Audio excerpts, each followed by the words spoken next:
우리 함께 하나님 말씀 보시겠습니다. 함께 보실 하나님 말씀은 요한복음 17장 1절에서 5절까지 말씀입니다. 요한복음 17장 1절에서 5절까지 말씀.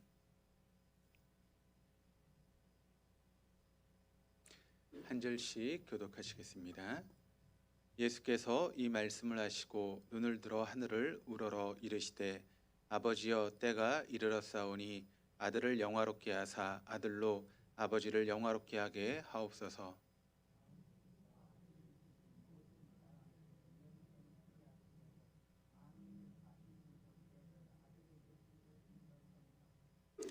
영생은 곧 유일하신 참 하나님과 그가 보내신 자 예수 그리스도를 아는 것이니이다.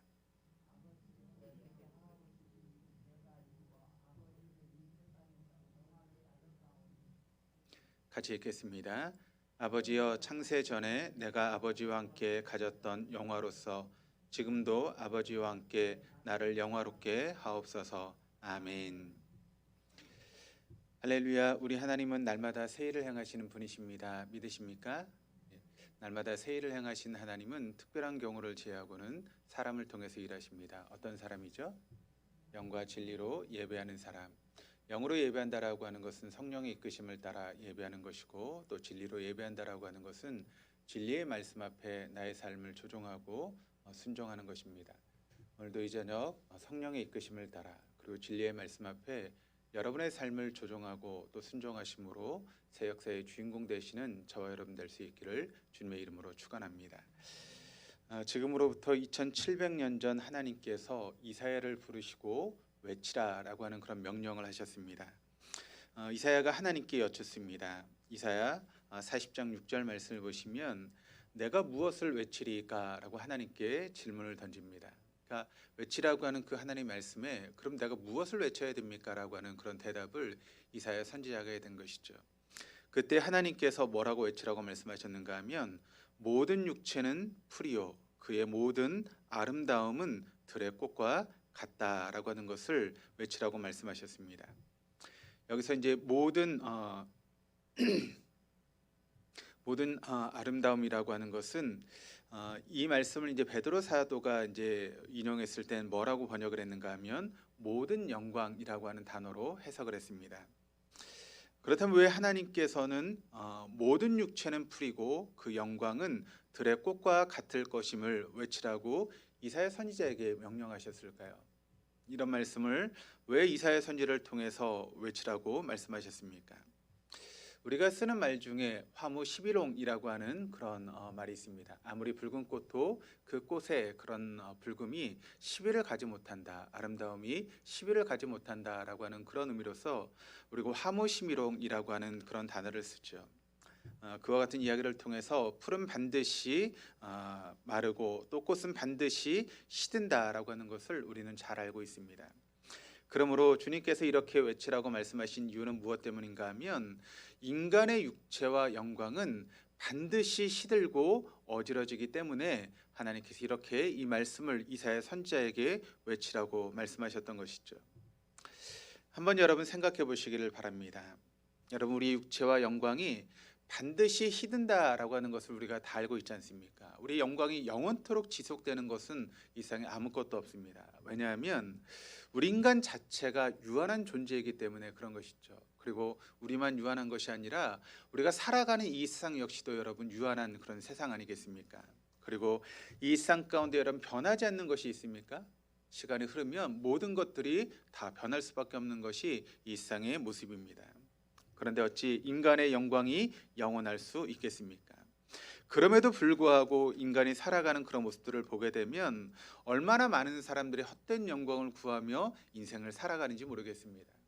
지금 내가 아무리 많은 것을 가지고 있다 한들 또 아무리 큰 권세와 영광을 가지고 있다 한들 여러분 그 영광과 권세가 영원한 것이 아니지 않습니까? 우리나라 역사 가운데 참 안타까운 역사가 있다면 그것은 무엇인가 하면 전직 대통령들의 그런 말로가 그다지 아름답지 않다라고 하는 것을 우리가 잘 알고 있습니다. 많은 대통령이 감옥에서 여러분 그 퇴임 후에 보낸 그런 모습들을 우리가 보게 되지 않습니까? 권력을 가지고 있을 때만 해도 정말 나는 새도 떨어뜨릴 것 같은 그런 권세를 가지고 정말 자기가 하고 싶은 대로 모든 것들을 했던 그런 대통령들이 여러분 시간이 지나고 퇴임한 후에 자신이 그렇게 힘을 가지고 있을 때 했던 그런 행동 때문에 오히려 감옥에 가는 그런 일들이 우리나라 역사 가운데 많았다라고 하는 것을 보게 됩니다. 아마 권세를 가지고 있을 때는 그런 날이 자신에게 올 것이라고 생각하지 않았을 것입니다. 그러나 시간이 지나가면서 자신이 구했던 그런 영광들이 또 권세들이 얼마나 의미 없는 것인지를 퇴임한 후에 경험하게 되었을 것이고, 또 그런 과정을 통해서 내가 추구하고 붙들려고 했던 그런 모든 것들이 얼마나 헛된 것인지를 아마 깨닫게 되었을 것입니다. 그래서 우리가 잘 알고 있는 이 세상에서 가장 많은 것을 가지고 가장 많은 영광을 누렸던 솔로몬 역시도 여러분 그의 인생의 말로에 뭐라고 고백을 하고 있습니까? 헛되고 헛되니 모든 것이 헛되다라고 그렇게 고백을 하고 있지 않습니까? 사람들이 그렇게 추구하는 그 인생의 아름다움들 또 영광들 그 모든 것들을 누려봤던 솔로몬이 자신의 인생을 되돌아보며 내 인생 모든 것들이 내가 추구했던 모든 것들이 결국 헛된 것이었다라고 하는 것을 솔로몬은 고백하고 있다는 것이죠.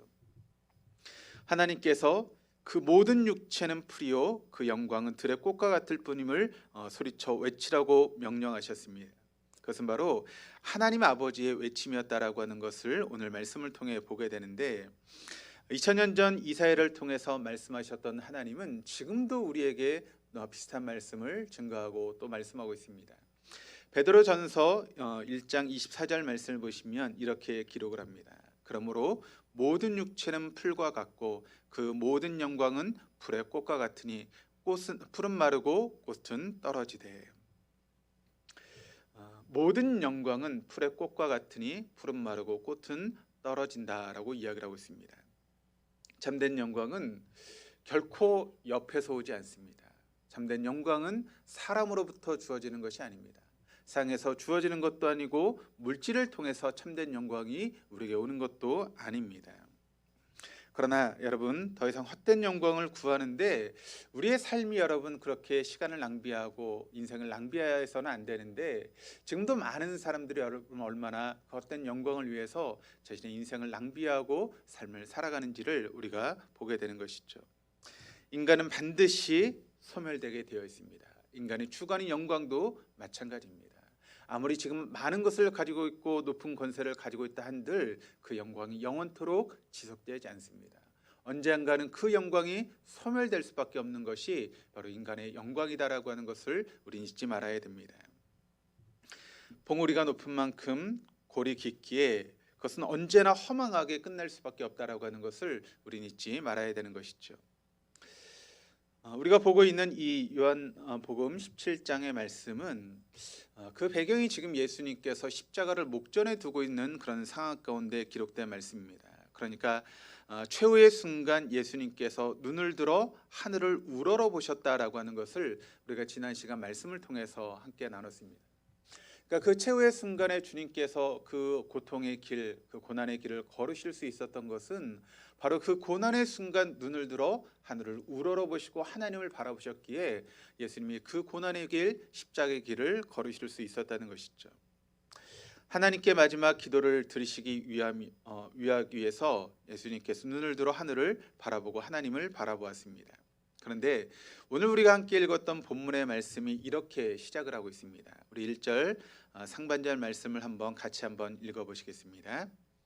예수께서 이 말씀을 하시고 눈을 들어 하늘을 우러러 이르시며 아버지여 때가 이르렀사오니 아들을 영화롭게 하사. 여기 말씀을 보니까 때가 이르렀다라고 하는 그런 말씀을 예수님께서 지금 하고 계십니다. 여기 때가 이르렀다라고 하는 것은 지금 어느 때를 말씀하고 있는 것일까요? 바로 예수님이 십자가를 지셔야 되는 그런 때가 이르렀다는 것입니다. 곧 예수님에게 있어서 마지막 순간의 그런 시간들이 이르게 되었다라고 하는 것을 예수님이 지금 이야기를 하고 있는 것이죠.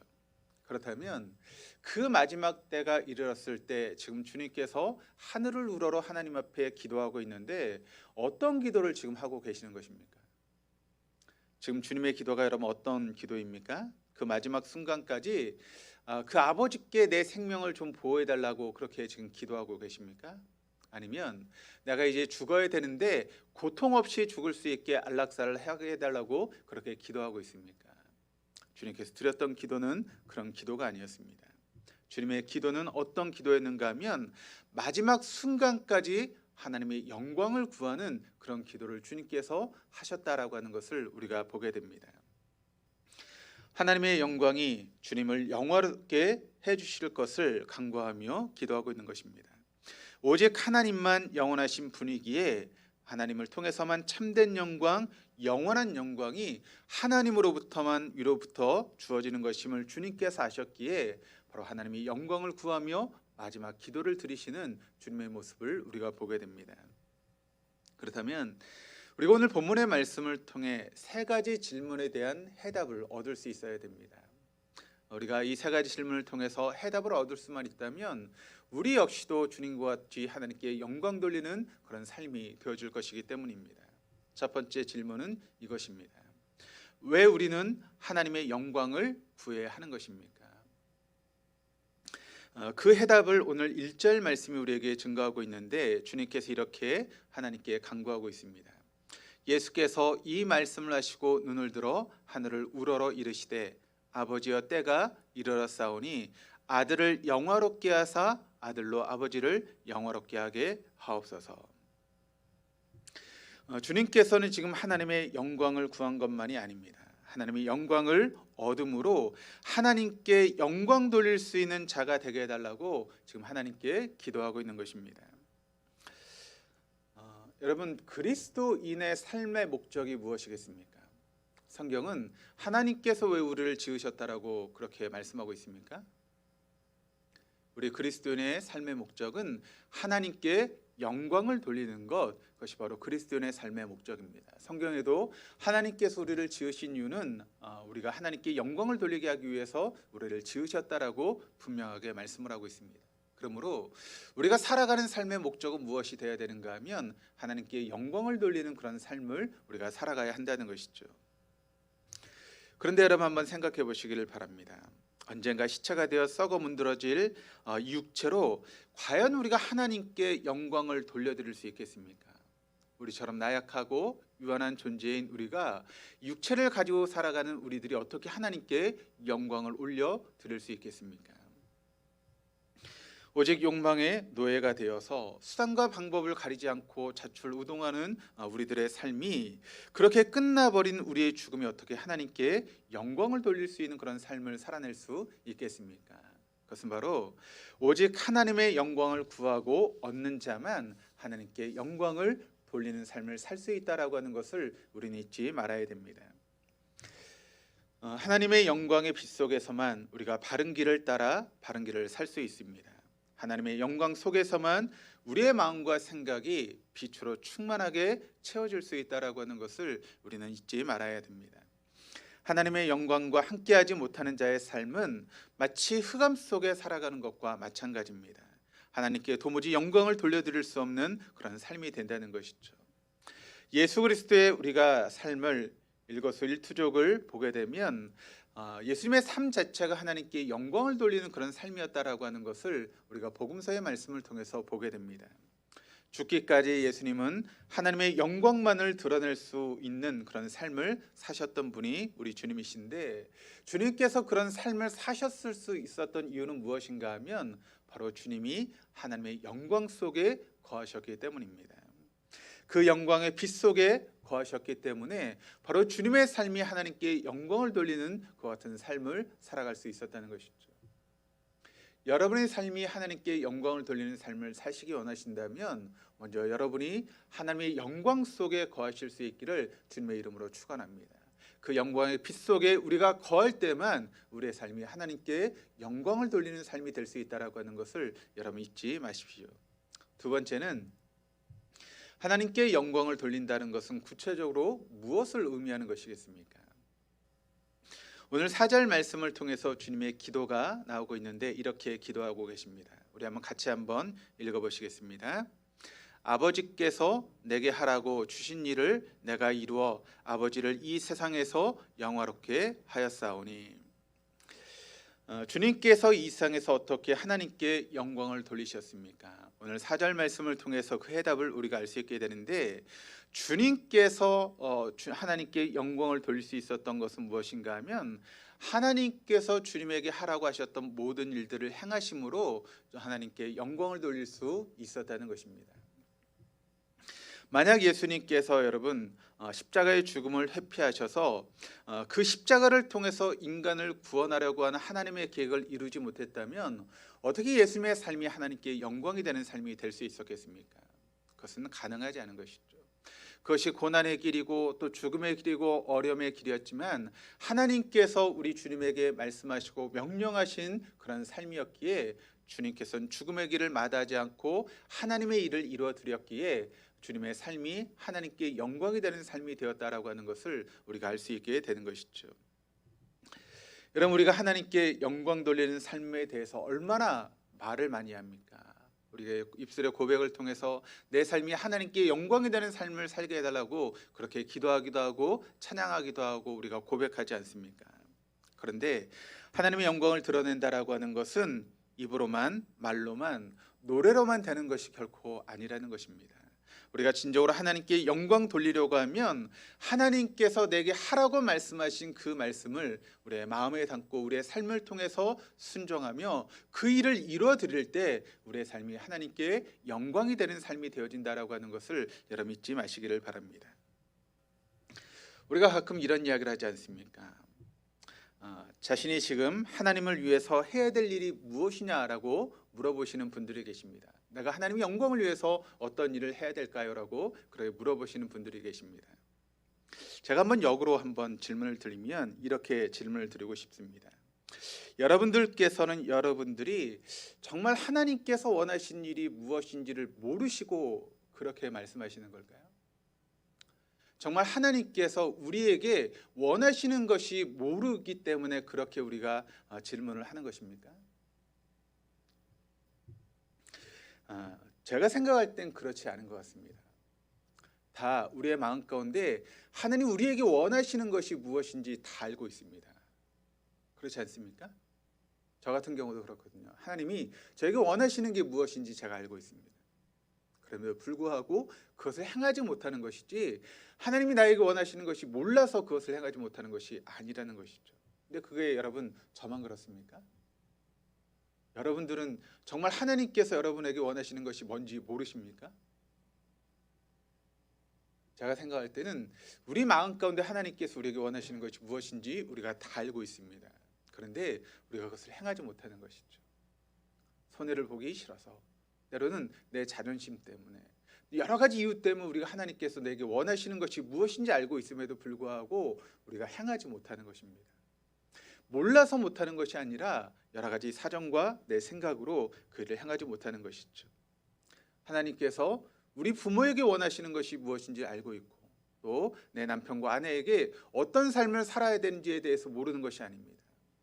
또 우리 공동체 안에서, 교회 안에서 내가 어떤 삶을 살아가야 되는지, 내 주변의 이웃들에게 또 형제 자매들에게 어떻게 행동해야 되는지 우리가 모르기 때문에 그렇게 행동하는 것이 결코 아니라는 것이죠. 우리가 충분히 알고 있음에도 불구하고 우리가 그 내 마음을 내려놓지 못하고 내 생각과 내 방법과 내 고집을 내려놓지 못하기 때문에 우리가 그 일을 행하지 못하는 것이지, 하나님의 뜻을, 하나님이 원하시는 것을 알지 못하기 때문에 우리가 그 일을 행하지 않는 것이 결코 아니라는 것입니다. 우리가 동덕교회 교인으로서, 또 직분자로서 이 교회에서 우리가 감당해야 될 일이 무엇인지 모르는 것이 아니지 않습니까? 진리를 쫓는 그리스도인으로 내일터에서 이 사회 속에서 내가 어떤 일을 해야 되는지 모르는 것이 결코 아니라는 것입니다. 너무나 우리가 그것을 잘 알고 있습니다. 바로 그 일을 회피하지 않는 것, 그 일을 행하는 것, 그것이 바로 이 세상 가운데 우리가 하나님께 영광 돌리는 일이라고 하는 것을 여러분 잊지 마시기를 바랍니다. 왜 여러분 사람들이 양심의 가책을 느끼면서 삶을 살아갑니까? 왜 우리가 양심의 가책을 느끼며 삶을 살아가는 이유가 무엇입니까?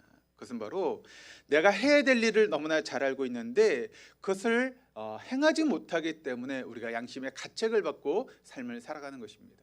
뻔히 내가 해야 될 일이 무엇인지 알고 있습니다. 그런데 내가 여러 가지 사정 때문에 그 일을 행하지 못하니까 우리가 양심의 가책을 받고 그렇게 어렵게 삶을 살아가는 것이죠. 행하지 말아야 될 것을 뻔히 알고 있음에도 불구하고 행하기 때문에 우리가 양심의 가책을 받는 것입니다. 뻔히 하나님께서 원하시는 것을 알고 있음에도 불구하고 그것을 행하지 않으므로 왜 우리가 이런 어리석은 삶을 살아야 합니까? 한평생 양심의 가책으로 인한 고통과 갈등으로 일관하기, 우리 인생은 너무나 짧고 너무나 귀중하다라고 하는 것을 우리가 잊지 말아야 됩니다. 이 짧은 인생을 살아가는데 그 조그만 손해 때문에, 그 조그만 양심의 그런 가책을 느끼면서 우리가 살아가야 될 이유가 무엇입니까?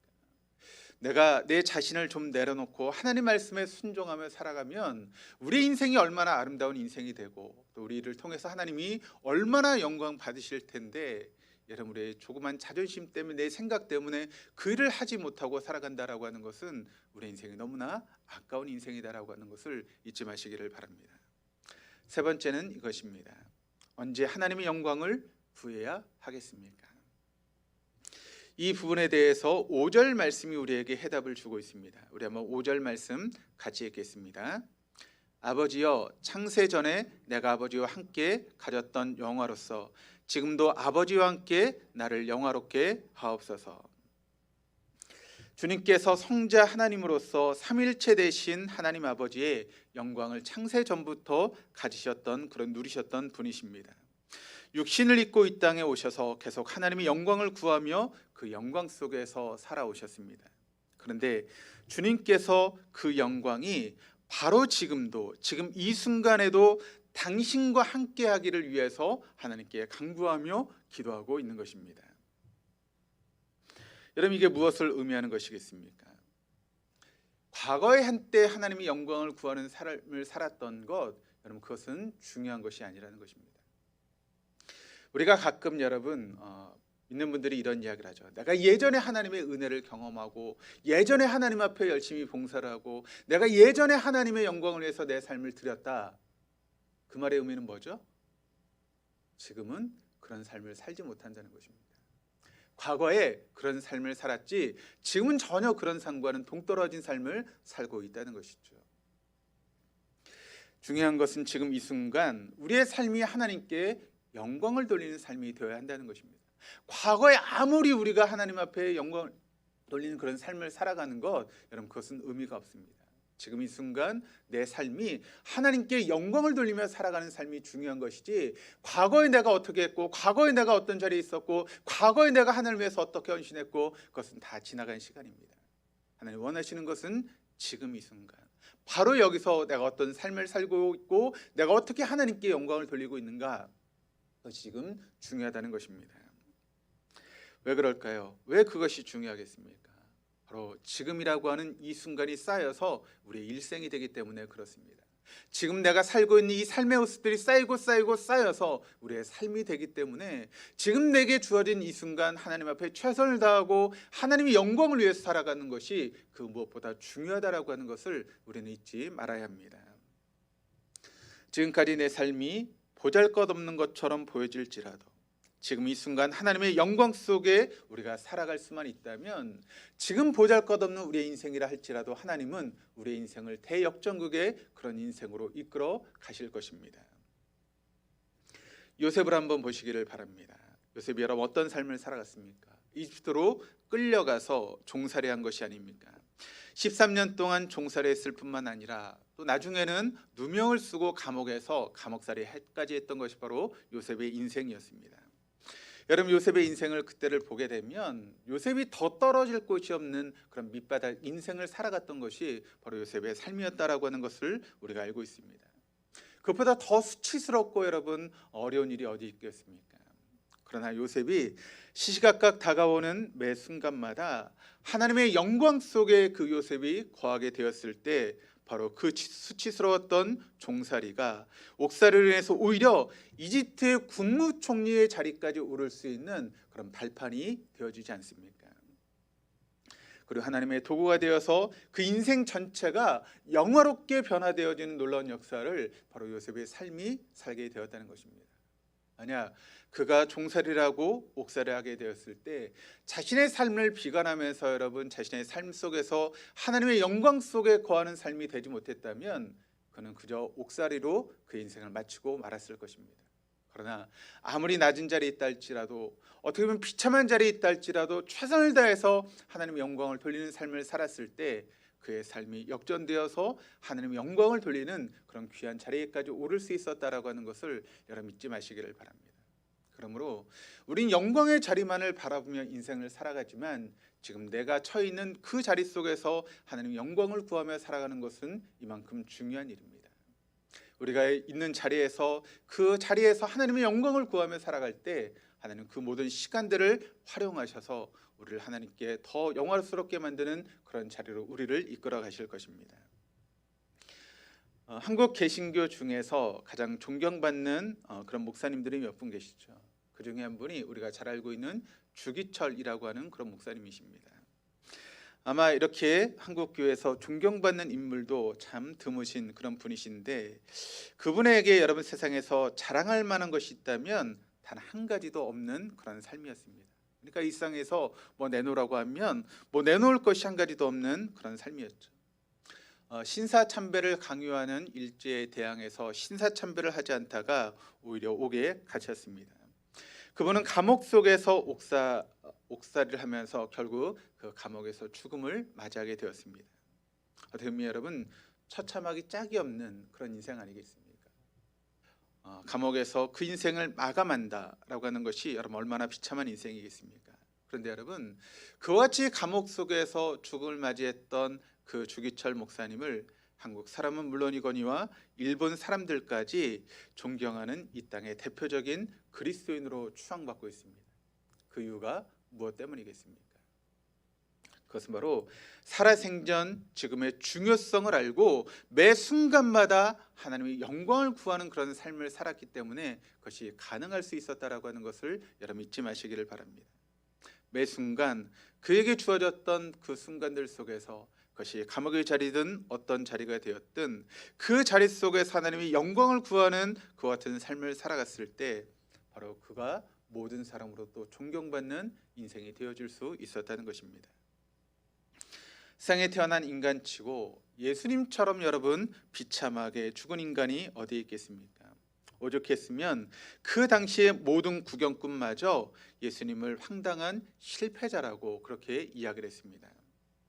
그런데 그토록 비참하게 죽은 분이 어떻게 영원하신 부활하신 주가 되어서 만인의 구원자가 되셨습니까? 그것은 바로 그분은 내일이 아니라 어제만이 아니라 바로 지금 언제나 지금 영원하신 하나님의 영광을 구하는 그 영광 속에 거하시는 분이셨기 때문에 바로 그분이 우리의 구세주가 될 수 있었다라고 하는 것을 성경은 우리에게 증거하고 있습니다.